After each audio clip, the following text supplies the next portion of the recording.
Hey, it's Seth here, back with another one of my monthly reading recaps. And today I've got two piles of books that I want to go through with you guys. I've first of all got everything that I read in the month of May, and then I've also got the stack of books that I'm going to be choosing from for the month of June.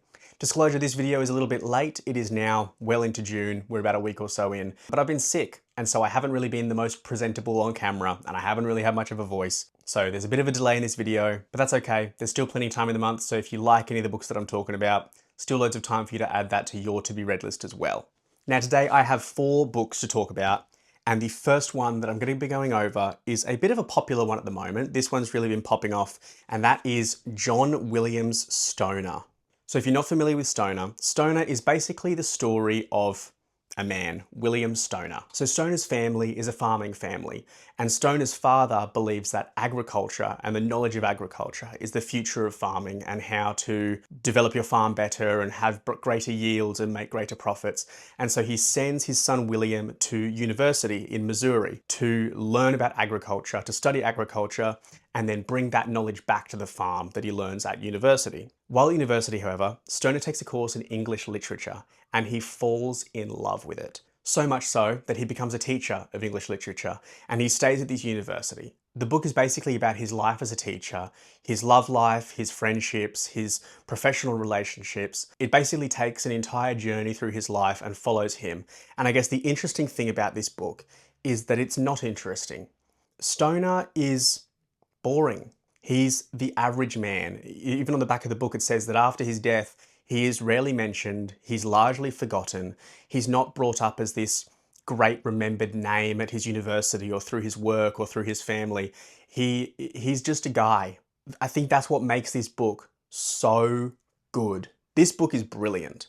And I think that this sort of, drama of the mundane is so gripping in this. The day-to-day quarrels and qualms of the workplace just hit different in this book.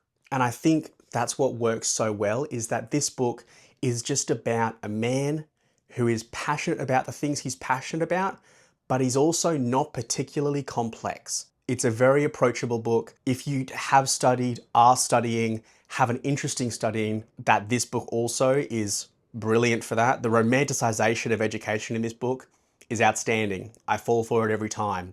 But the imagery of sort of a man who's fairly standard from this really rural background, going into the city, going to university and falling in love with something as creative and philosophical as English literature, I just think is a really special story. And this is definitely one of the best books, if not the best book that I've read this year so far. If you haven't picked it up, 100% do. It is great. The only thing I would name as a bit of a gripe is that it's also not particularly emotional, which for some people may enjoy that. For myself, I really enjoy when books evoke those sorts of strong emotions, and I think Stoner as a character is just a little bit muted, but I think that's also intentional. So I'm not going to hold the writer to that. I think that was a choice for the character, and I loved the book regardless, but that's the only thing that I would bring up. If you're someone who really wants the tearjerker stuff, the emotional stuff, then it's a little bit muted in this book, but I think that would be good for exposure as well. I think the average person's response, this captures really, really well. So check it out, 100%. All right, so definitely falling off of the classic tree and prestigious book tree, I picked up next The Chibaneko Kitchen by Yuta Takahashi. This is another one of my obligatory Japanese translated texts. If you're not familiar with this channel, if this is the first video you're seeing from me, I have read a lot of Japanese translated texts. This whole shelf is all Japanese translated texts. So the Chibaneko Kitchen follows a few main characters. It's basically this restaurant on the coast in Chibaneko where you can be served a meal that is significant to you from your past. Like, my parents always used to make spaghetti bolognese, so maybe they would serve spaghetti bolognese for me. But it's basically, if you go to this restaurant, you can share a meal and a recently deceased loved one can come and visit you, and you can have a conversation with them and say your goodbyes, or tell people you love them that you never got the chance to, or forgive people that you never got the opportunity to. This book has kind of made me done with this genre of book. Not Japanese translated in its whole, but the revisiting deceased loved ones genre. There's sort of themes throughout a lot of Japanese translated text that is kind of entrenched into Japanese culture as well, of reliving of memories with loved ones and being able to communicate with your deceased loved ones or having that last opportunity to communicate with them. The Before the Coffee Gets Cold series basically follows that as well. There's this cafe that if you have a coffee there, you can revisit a loved one from the past that also visited that cafe and have one last conversation with them and share a coffee with them. And you have until the coffee gets cold to converse with them. The first time I read one of those books, really, really good. I thought they were great. I thought the premise was really interesting. I thought the opportunities for sort of interweaving short stories was really, really good. And then I read 4 more of them, and there's now a 6th one out. And then I read this book, and it's just a bit samey. And I think this book did it well for the premise. I think that the stories interweave really, really well. The characters that are brought in, they all meet each other in interesting ways, and they've got their own believable reasons as to why they want to revisit people who have passed away. But I just think I'm a bit burnt out in this genre. Now, it's been a while since I read the Before the Coffee Gets Cold series, but I think I'm kind of done with it. Once you've read a few, you've kind of read them all. And I saw the 6th Before the Coffee Gets Cold book in the shop the other day, and I walked right past it. And as much as I enjoyed the first 5 books of that series, and I did enjoy this one, I thought it was good, I'm kind of done with it. I'm a bit burnt out. I think this is going to be my last one of this sort of genre for a while. But hey, if you've got books that fall into that genre that you think are absolutely brilliant and change the game, let me know in the comments, because I could still dip my toes in. It's just a bit too samey after a while and after you've read a few of them. Now, the next book that I picked up was a very little one. Look at that. This book is, of course, my obligatory Claire Keegan mention of the video. So this is Claire Keegan, the Forester's Daughter. So this book is basically about a farming family in Ireland, which is where Claire Keegan does her best work. And it's basically about the father of the family, Deegan, who finds a dog. So he brings home this dog and everything seems to be going really, really well and everyone's working well together and their marriage is great and all the kids are happy and everything's going good. And then things slowly start to unravel as family secrets start to come out. This length for Claire Keegan is her best work. This book, also by her, So Late in the Day, also by her, Small Things Like These, also by her, a bit longer, Foster. This sort of 50 to 150 page range for Claire Keegan, bangers, all around bangers. And this book was no exception. I don't think there is any author who makes me so drawn into a story in such a small amount of words. And this is to the degree that when the story is starting to unravel and all of these secrets that are proposed come out, I actually had a bit of a gasp moment. And to be so invested in characters that you have a gasp moment in a 67 page book that is this small, this is the size of my hand. Very impressive, as per usual. I am disappointed though, because this is the last standalone Claire Keegan book that I've got in my collection at the moment, and I think exists right now. So I've got another collection of short stories from her, but other than that, I'm gonna be waiting for a new release.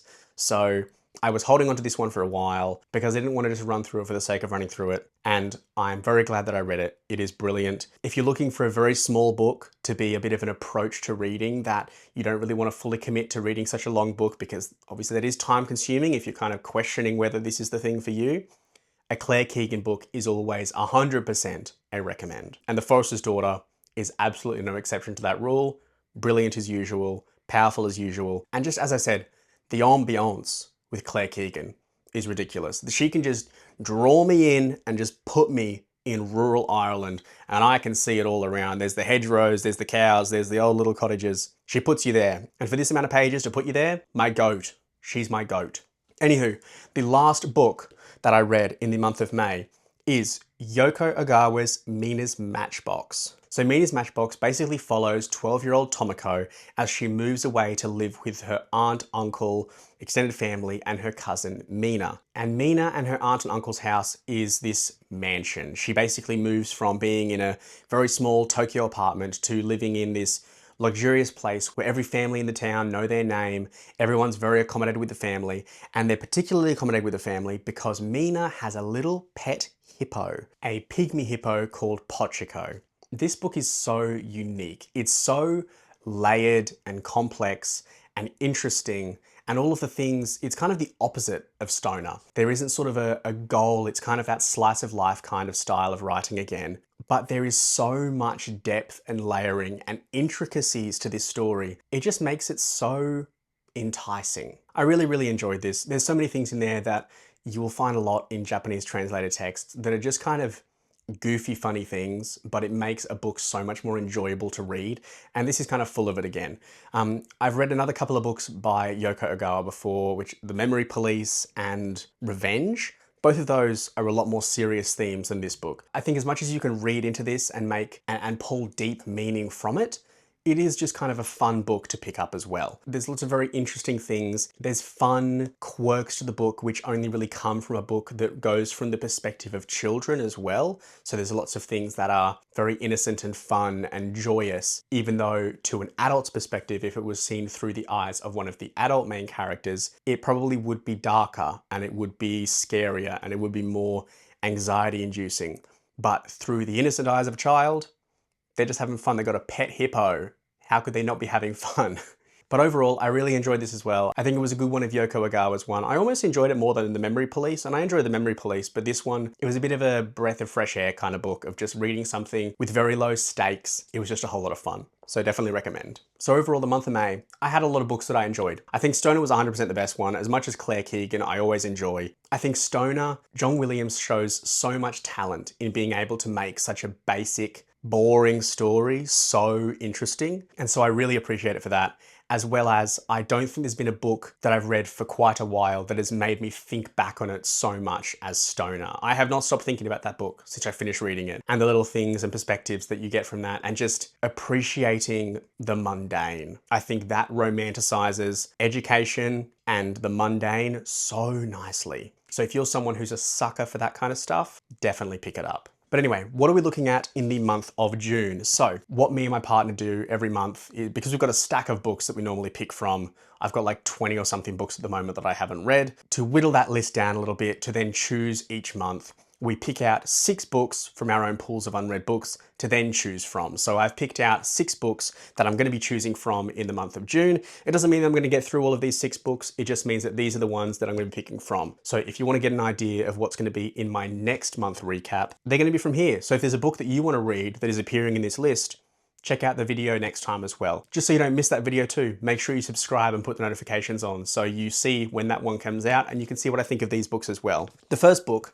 and spoiler, this will be on the list because I've already read it, is Grief is the Thing with Feathers. So this is a fiction / collection of poetry which follows 2 young boys in London whose mother has recently passed away. And following the grief of their mother passing away, the 2 boys and their father are visited by a crow. And this crow is devious, he is an instigator, but he's also a babysitter, a healer, and he sort of threatens to stay until they no longer need him. And throughout Crow's time of being in the home and forcing himself there, the family slowly starts to heal. It's so hard to not talk about this book a bit more now that I've already read it, but that's basically the synopsis of the first book that I've read in June. The next book on my list of June reads is Hamnet. So Hamnet, if you're not familiar, was the son of William Shakespeare. However, to avoid the notoriety of this book being purely revolving around the name Shakespeare, it's detached from that a lot. And so it follows the story of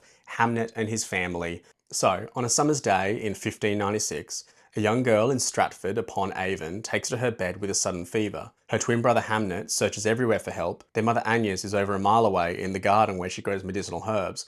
Their father is working in London, and neither parent knows that Hamnet will not survive the week. If you're not familiar with William Shakespeare's history, his son Hamlet passes away of the Black Plague. Doctor Who ball knowledge, if you watched that. This is obviously a biopic. There are things in this that actually happened. That is something that actually happened in history. That is not meant to be a surprise in this story. I suppose the story and the intrigue of this book is how the other storylines of his family weave together. I'm very, very excited because if you've seen the movie, you know it is a brilliant movie. It's a great movie. One of the best. I would say one of the best I've seen at least. I'm not a cinephile. Is that the cinephile? But Hamnet was a brilliant movie. So I'm very excited to read this because it's not only a great story, but it's also a very well-renowned book. So definitely interested to pick this one up. The next book that I'm picking up is On Earth as It Is Beneath by Anna Paula May.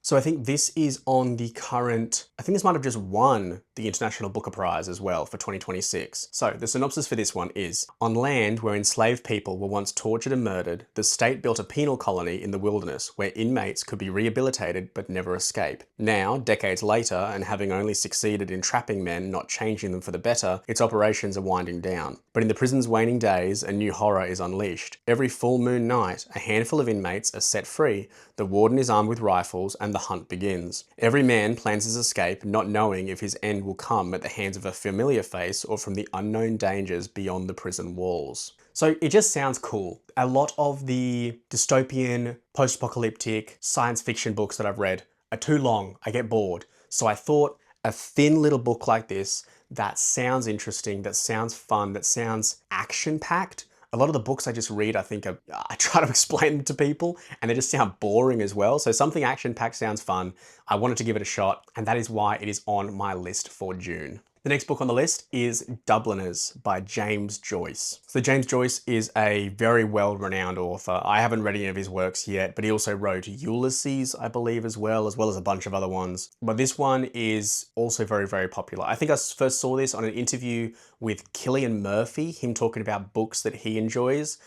This one came up, and I think that's why I added it on there as well. He is Irish, so I thought as an introduction to Irish literature or the depiction of Ireland, who better to get the recommendation off than an Irish person. So the synopsis for this one is, Joyce's first major work, written when he was only 25, brought his city to the world for the first time. His stories are rooted in the rich detail of Dublin life, portraying ordinary, often defeated lives with unflinching realism. He writes of social decline, sexual desire and exploitation, corruption and personal failure, yet creates a brilliantly compelling, unique vision of the world and of human experience. So it sounded cool. I think it's largely a collection of conversations and short stories, which I think would be good for a bit of a special interest piece. For people that don't know, I'm studying psychology. I've studied psychology for quite a while now, and these sort of windows into the mind pieces of work I find particularly interesting, and something so renowned as Dubliners, I think surely it's got to be good. So that's why it's on my June list. The next one I picked up is Flesh by David Saleh,